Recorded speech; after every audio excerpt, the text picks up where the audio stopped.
What's up, y'all? This is Lab to Lights. It starts in the lab pod. I'm here with a good friend and a professional basketball player, Nigel Johnson. Nigel, what's up, man? Not much. How's it going? Everything's great. Everything is great. I have some questions from some youngins that we'll save for the end here. Some young hmm guys on a journey, but let's open up. Let's open this thing up. Let's start with you, man. Let's start from the beginning, the top. When was the first time you realized, you know what, basketball?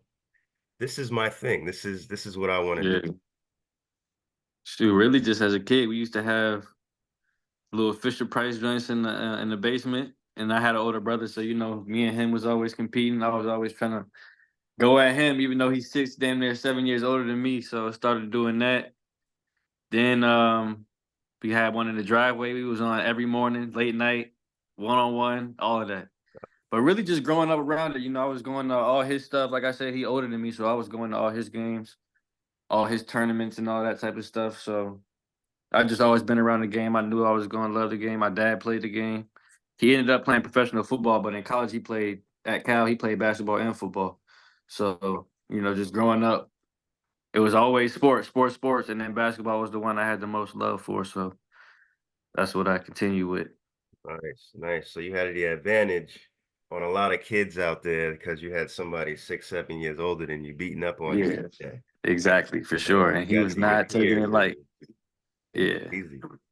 yeah, for sure, definitely. Okay, all right. So what was the first stages? Because as you know, our show, our podcast is based on what's done in the lab. So Yeah. back to that time when you was getting beat up on with your brother, you was getting better. Let's take it to like middle school, so to speak. What do you remember the drills or the routines that you had in middle school working your way up? And are there any routines that you do now that stuck with you since then? Um, Shoot. So growing up, ever since like I said, I ended up at a young age taking it serious. So coming from a father who was a professional athlete, he was on me from the jump. So if he said if I wanted to play basketball, if that's what it was going to be, we was in the Mhm. lab. So I remember, shit, sometimes I didn't even want to go because you 10, 11, 12, you don't want always want to go to the gym. Right. So like sometimes I didn't even want to go. My dad had me in there. So I remember we always started off ball handling, did all types of ball handling, non-dribbling first, non-dribbling ball handling drills, whether it's between your legs, behind your back, whatever. Mhm. Then we would do dribbling drills, half court. First 30 minutes, I hated it. I wanted to go in there and just shoot the ball, shoot the ball, shoot the ball. But like I said, coming from somebody who been there, he like, look, you can shoot the ball you want. That's not the first thing you come in the gym and do. It's not, that's not gonna get you where you want to go. So as much as I hated it, we started doing ball handling every practice, every workout.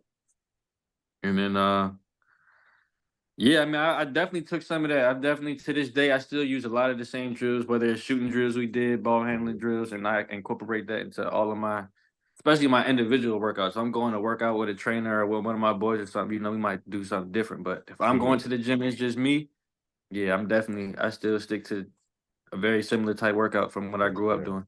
Of course, of course. And obviously Yeah. as you get better, the workout Yeah, it gets more advanced and all of evolutionizes. that. Right, Yeah. right, right. So, did your Sure. dad have you on the track as well? I mean, him coming from a professional background, that they do it all. Uh, Did he ever I have you on the did. track? Yeah. So I actually was it used to sprints, train with miles? uh to be honest, it wasn't really none of that. I only went to one track meet. I did the 100 and the 200, and that was it. But most of the time we was on the track, it was just either like some off-season conditioning or he had a teammate, Ricky Irvin, who grew up Mm, training me, and we used to train on the track a lot, doing all types of. You get some sprints and some stuff in there, like they're not really too much miles, but more so some sprints and just different exercises and workouts. Yeah, I definitely been on the track a little bit, not too much though. okay. All right. All right. And then then you was a phenom in high school, of course, putting all that Yeah. work in from elementary school to middle school into a phenom in high school.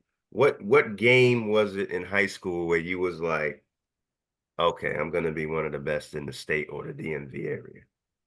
Do you remember Uh, what game it was where it just clicked for you? Like after the game, you was like, okay, this is it. Not really. I would say I went to my freshman year. I was at Paul VI, and Mm. then my sophomore year, I ended up just going to my public school. And I always say I knew from game one. As soon as I got to that public school, it was a wrap. I'm like, Yeah. this is, and then yeah, I knew. I would say from there, as soon as my sophomore year started, really. Okay. Okay. Awesome, man. Awesome. So was it a high scoring game? Was it an easy game? Because I wouldn't say it was none of that. I would say it was literally going somewhere where politics and all of that wasn't a factor. He was gonna give me the ball and let me rock from day one, and seeing how that went immediately, hmm I'm like, yeah, this is. That's all I need is just give me somebody that's gonna let me have the keys to the whip. Give me the ball, hmm and let's make it happen. It wasn't about a scoring. It wasn't about none of that. It was about just knowing this is what I'm capable of when the ball's in my hand.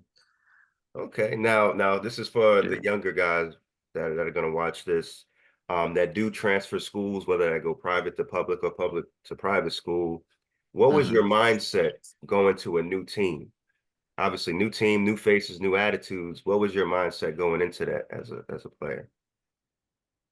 Shoot, I mean, it was the school I grew up around, so everybody in the area knew me at that point. Okay. So they knew if he coming here, you know what time it is.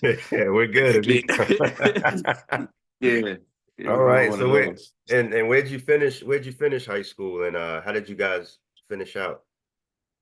So, like I said, I transferred to my public school my sophomore year. I did 2 years there, my sophomore junior year, Hmm and that's when the offers started coming in and all of that, and I was getting a lot of whether it be A10 offers or CAA or American League, hmm which that's those are solid D1 offers. But I'm thinking Yeah. like I know my talent. I'm like this, I can go bigger than that. So I ended up going across the bridge, transferring to Riverdale Baptist in Maryland, private school for my senior year, and then I finished out there, and that's when things kind of took off a little bit more. Awesome, awesome. What was your first school that came to you, where you was like, okay, this is real, this is happening? Um,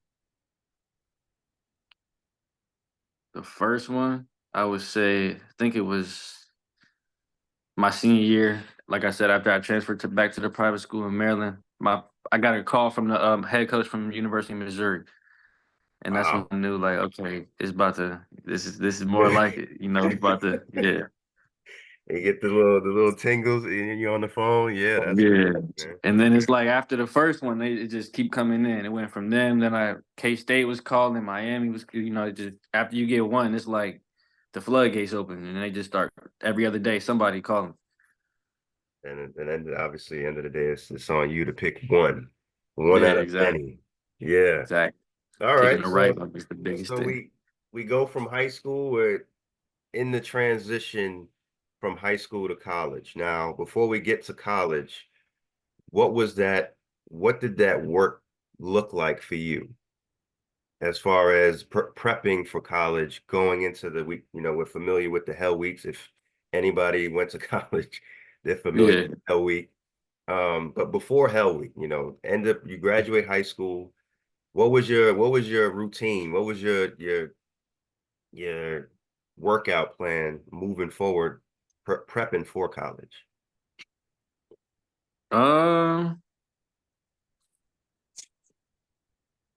I would honestly say it was very similar to what it was before, just because like I said, I had always been very much a gym rat. So I didn't really. It's Mm, not like I had to go from 0 to 100. And I just got there off of pure talent and didn't really right. put no work in. I was always putting the work in. So I would say the main thing that changed would have been that summer that I was heading to college. That for my freshman year, I was lifting a little more than I was before that. Before it was just on the court, on the court, on the court. But that's when Mhm, I really got more so into lifting. I've always been lifting. Like I've been training with my guy Reese since I was at Broad Run. So I've always mhm. been lifting. But I would say going into my freshman year, I knew that the biggest thing was going to be the physicality and the strength out there. So that's when I started hitting the weight room a little bit more.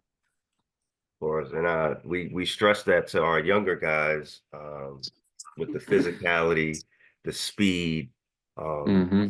even if you're playing with guys, with college guys before you get to college, that in-game experience is completely different. Yeah, open gym. A crowd can make your muscles feel a little Yeah, make your muscles yeah, feel a little different. So definitely. The in game, definitely. yeah, so what was the first college that you accepted that you went to? First college I went to was Kansas State University. Okay, and clearly Kansas. Was that a culture shock for you coming from the East Coast to Kansas? Yeah, yeah, just going out there and it's just all flat, all no hills, all flat land, Wow, I didn't never do just that. farmland. Yeah, Kansas is super flat. Like it's no hills or nothing, just grassy areas with cows and horses and all types of stuff like that. So yeah, it was a little Yeah. different for sure. And what's workouts at Kansas State? Like what did those workouts look like as far Man, individual or team? I was about to say that you already know the individual, the individual workouts there was different. I was not ready for that. Like I'm talking the first couple of days, I'm throwing up after practice. After the 45 minutes, it's only 45 minutes too. That's it. Yeah. After that, that's it. It's three groups, 45 minutes each group.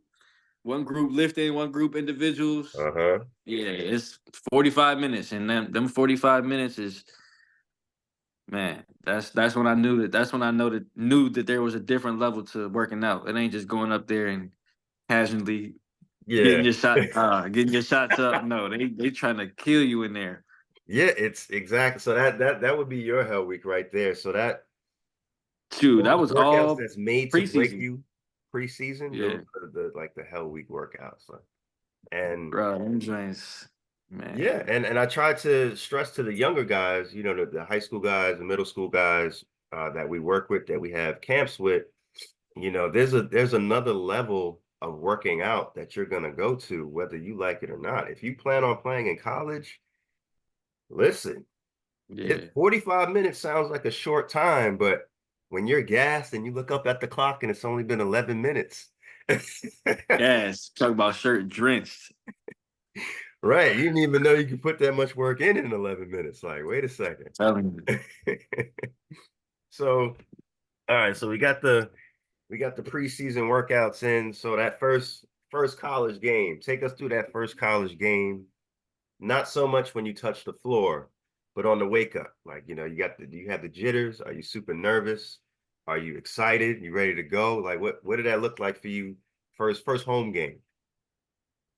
Um, I mean, the first actual home game, I'm not talking like what are they called? The Exhibition midnight games. No, runs? no, the exhibition games, like the first game of the season, but it's just an exhibition game. It ain't Oh like a yeah. real. They play a smaller Outside of field. that, yeah. Mhm. Outside of that, like my first regular season game, I can't even remember who it was against, but I know I was nervous because I was nervous anytime I step out there. And in college, I was, yeah. Yeah. Up until like my junior year, yeah, my freshman sophomore year, yeah, I was nervous. Junior year, I Really? got comfortable.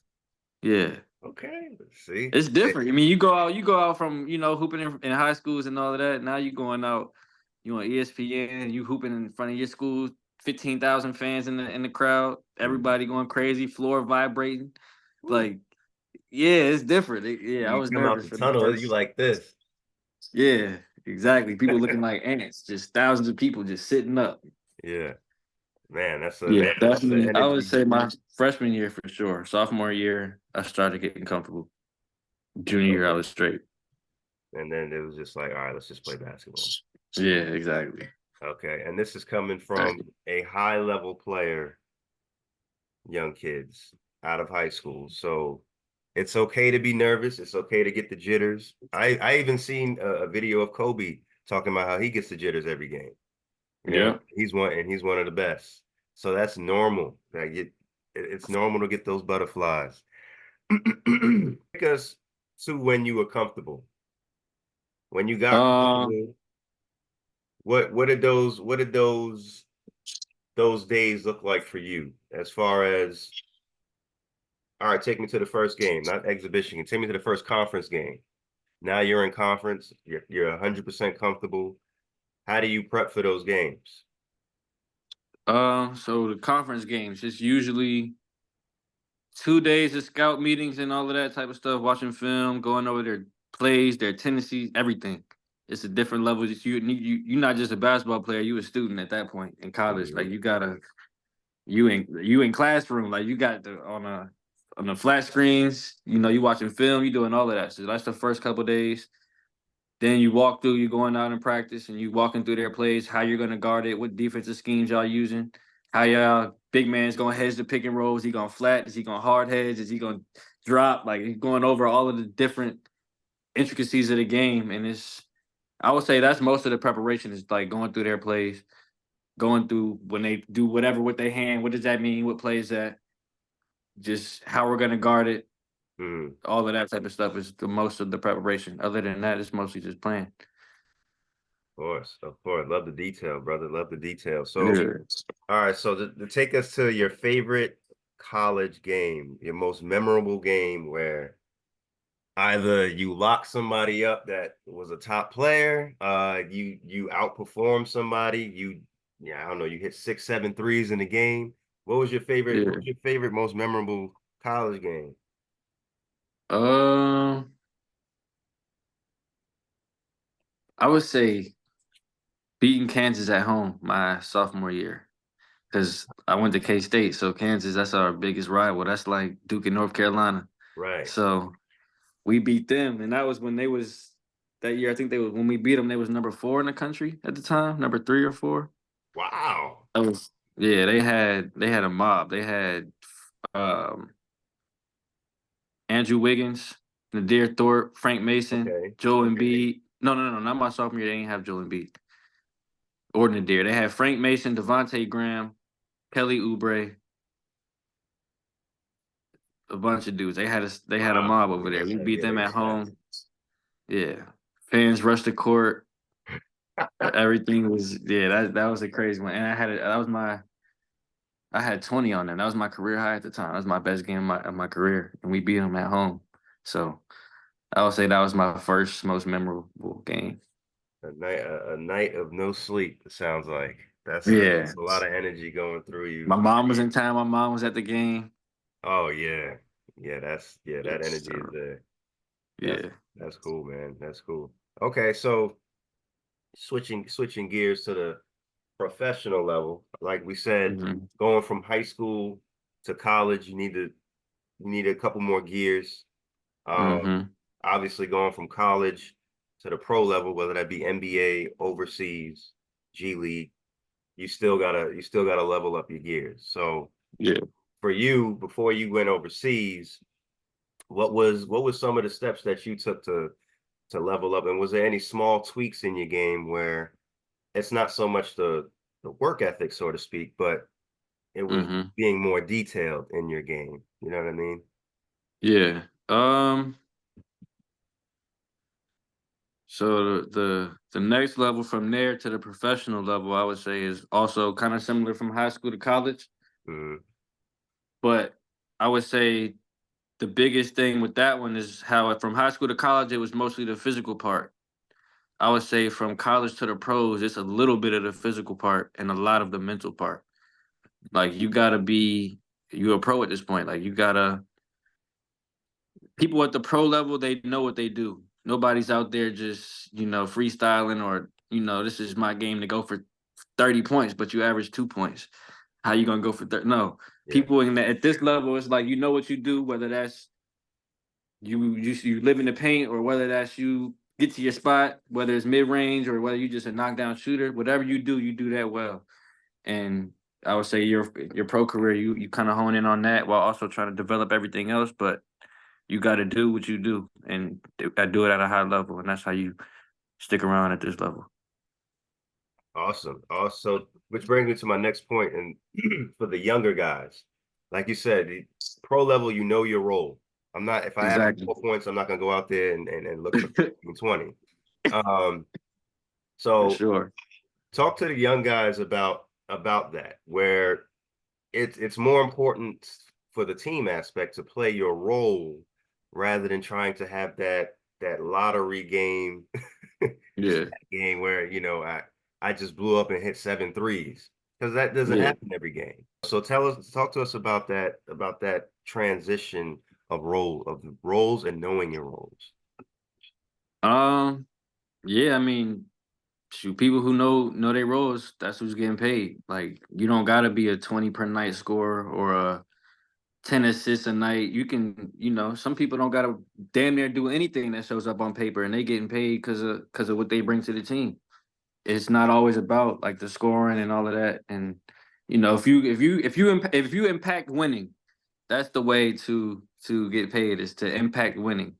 So yeah, I would say, like I said, knowing what you do and doing that well. Like, you're not gonna always be the best shooter on your team or the best scorer on your team, but if you can bring something else to the game while also obviously adding on top of what's already there, that's how you can, get where you want to go. Whether that's being the lockdown defender on your team, you can't have a team full of 10 scorers. Somebody got to play defense. Somebody got to block Right. shots. So if Right. you can be that guy in one of those roles, that's another way to stay on the court. Because every coach loves a good defender. You don't got to score 7 points. If you locking down the best player on the other team, you're gonna play. So it's just fine knowing what you do well, and also knowing what the team needs in order to impact winning. That's what I would say. Those is my 2 ways. Awesome. Awesome. Yeah. Hey, that was phenomenal. I hope the young guys really took heed and will take heed and listen to that and take that with them moving forward because everybody's not going to be the star player. That's just No, that's just what it is. And if you are the star player, your next team when you level up, you might not be. And like I said, we see that across on at every level. Like how many college guys can we come up with off the top of our head that we thought was going to do great in the NBA? Well, do at least decent in the NBA, and it's like, man, shoot, it's almost better to be a role player. You can go out there, you be the star. You want to be the star player. That means you get to go home every night, and if you ain't get 20 or 30, you thinking you have a bad game. You stressing yourself out, losing confidence because you ain't dropped 20. Now you thinking, you putting too much pressure on yourself. So it's really easier to just find a role, fit in, do what you do, and not have to live up to averaging 30 points every night because that's a hard job to do. So yeah, and at the same time, it's not like it's a negative thing to be a role player because you got role players like um you got the J.R. Smiths, the Jordan Pooles, where you yeah, can, teams will allow you to go out and do your so to thing. And get if your you get out 20, of hand, yeah, it's like, all right, come on, let's pull it back a little bit.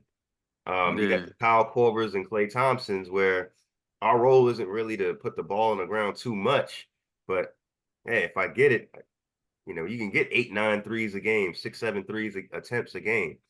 And for a hmm lot of players, if somebody told me I'm getting 6, 7 threes a game, that's all right, cool. that's Let's a do it. lot. Yeah, I'm gonna knock down at least 4 of these things.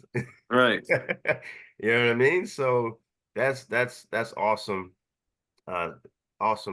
So matter of fact, speaking of young guys, for somebody that's been around the game for a long time, what do you think the biggest difference is between the young generation in 2024 and the younger generation in say 2010, 11? Shoot, I think it was a completely different basketball. I mean, I think nowadays it's all about the highlight for the Instagram and like Mhm. just having all the followers and doing that. Back then, we didn't care about that. You had to hoop. You had to show Yeah. up and put on a show. Do something. Do something that's gonna make you be remembered. You know what I'm saying? Nowadays, it's all about the highlight, the Instagram, social media, and I Mhm. think that it kind of reflects in like just like have you seen the AAU tournament in the last 5 years? Like it's crazy. Yeah. Like I don't know. It's just completely different. It's a different world we in basketball world right now. So We'll see. But let's wrap this up, man. Anything that you want the people to know, you want you want a message to the kids coming out of high school, coming out of middle school, going into high school, first year varsity. Message to the kids, what you got for us, man? Man, I would just say continue to, know what's your goal, and you got to work towards your goal. However high your goal is, your work ethic got to be that high too. So if you want to go to a D1 school where only 1% of the people in your class is going to go, then that means you got to put the work in that only 1% of the people going to put in. So your output is going to match your input. That's what I would say. Just continue to keep the main thing, and you're never too good, or you're never good enough. So you can always continue to get better every day. Mm-hmm. Phenomenal, brother. Phenomenal, brother. It starts in the lab podcast show. We'll see y'all again. Peace.